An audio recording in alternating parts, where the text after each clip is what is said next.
Good evening. This is the Sinful Savant. I want to wish everyone a happy holiday season. This story is about a possible shadow man encounter. It was submitted by a subscriber of mine. I hope you guys enjoy this truly terrifying tale. Sit back, relax, stay sinful. I just want to state real quick that the names I'll be mentioning will not be their real names for privacy reasons.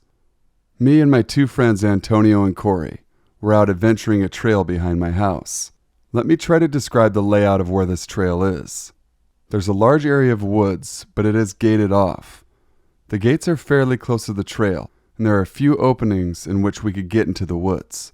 Before you get to these gates, you must go through a mini wooded area in a plain-like area. The mini woods aren't very thick or condensed, but when it is dark, it's pitch black. Now, on to the story. I was sitting in my room listening to Bastille. Midway through my song, my friend Antonio called me. I was a bit pissed because it was a good part in the song. He asked if I wanted to explore the woods behind my house, and I said, sure, let me get some pants on. I got ready and went outside to meet Corey and Antonio. Let me add in detail they were on bikes, and I was walking. That will be important later. We all started heading to the trail, and I decided it would be fun to record silly little moments on Snapchat. We were all laughing and joking around until we got to the trail. My friends went on the trail and I told them I'm going to cut through the mini woods and that we would meet on the other side. So I started jogging a bit to beat them. While jogging, I noticed something a bit off. I couldn't put my finger on it then, but now I know it's really the feeling of being watched. I stupidly shrugged it off and didn't even check my surroundings. I got to the other side and waited for Corey and Antonio to pop up, and they did a few moments later. I wanted to go into the woods, but Corey and Antonio, for some reason, decided they'd rather just bike along the trail. So I just started jogging next to them, and I caught myself constantly checking over my shoulder for some reason. The hair on my neck and back was standing up on its ends. Eventually, Corey had to go home so he wouldn't get in trouble, and Antonio decided to go with him. They live fairly close to each other. So I decided to keep on walking alone. I regret that decision so much. So Antonio and Corey and I were no longer in ear's reach, and I started walking towards the woods again. I stopped dead in my tracks when I saw a figure in mostly black, with a bit of white on the front.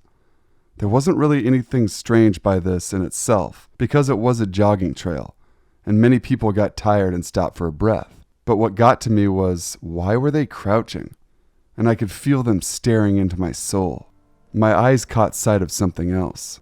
A very dark figure moving in the mini woods, behind the black and white figure.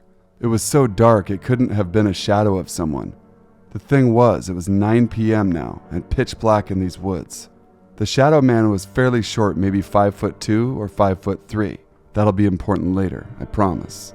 I lost track of the shadow man, and started staring back at the white masked man, for what felt like hours.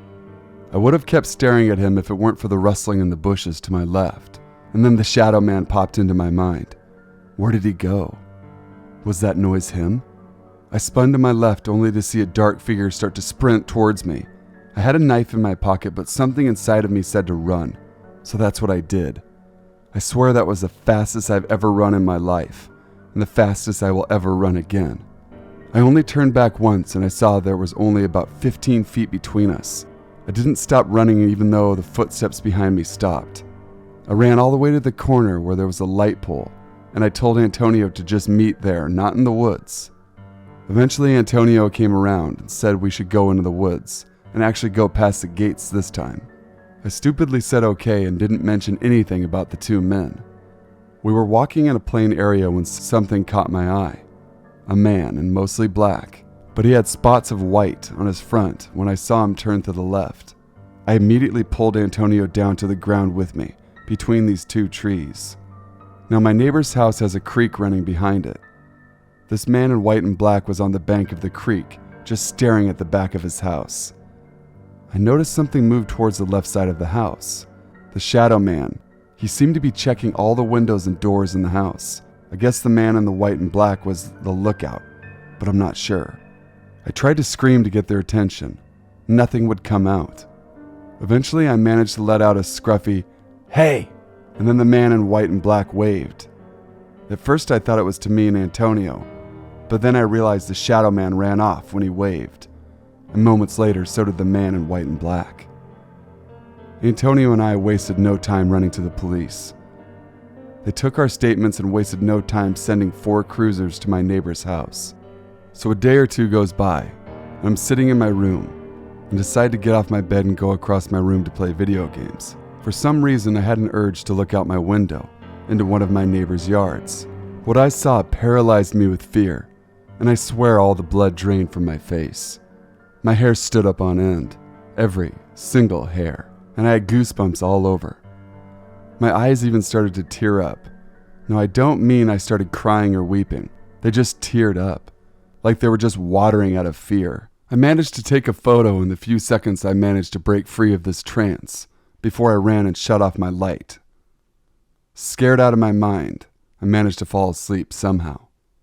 In the morning, I decided to check my camera roll. This is what I saw. It's a very shitty quality, and I apologize.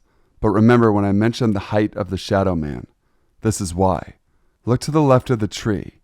And are you thinking, oh, that could be anything? No, I've lived here for years now, and no shadow like that has ever popped up, and they haven't put anything new up that could make that shadow. The moment I saw the picture, I got the same feeling as last night. A few hours pass and it's about 8 p.m. Fairly dark outside. I decided to go and play video games. Both men are completely gone from my mind. At 10:25 p.m. I decided to go to bed. I looked out my window again. God, do I regret that decision. He was there again. I jumped into my bed and pulled the blankets up over me. It's still pretty early, but around dark, my street is always empty. It was so quiet that night I could hear everything. I heard footsteps from across the street heading to my side of the street. I guess I dozed off for a few seconds because I jumped up when I heard something hitting my window. Mind you, I'm on the 2nd floor. The thought of the shadow man ran through my head instantly. I eventually heard, "Tyler, wake up. I just want to talk to you." By the way, yes, Tyler is my real name. The only real name I'll be using. I was frozen with fear. Even if I wanted to respond, I couldn't. He then said this in almost a singing way. "Tyler, if you don't come outside, I'll gut you and Antonio like the pigs you are." I started crying for a few seconds. Then I guess rage took over me, and I opened up the window and shouted, "Shut the fuck up! I'd love for you to try to do something, you little shit." Then almost immediately, the shadow man stepped away from the house a bit and looked up and smiled. He then said these words that I'll never forget. "Hey there, cutie. How about you come down? I'd love to feel your soft skin. How about we have a little fun?" I looked to his side and saw a knife. The blade was easily 15 centimeters. Shut my window and closed my eyes. All through the night there was nothing but pounding. At 2 a.m. it stopped but then started just as quickly as it went away. This time 2 pounding noises. One from the side, one from the back of the house. That was last week. These men visit my house every few nights, and I'm scared what'll happen if I forget to lock my doors, or if I come home too late, and by myself. Update. It's been a good week or so without any events occurring. That was until about an hour ago. I was outside for 45 minutes, and then something caught my eye. Now I have a tall wooden fence, but you can see through the gaps. I saw shadows moving slowly, and they were hunched over.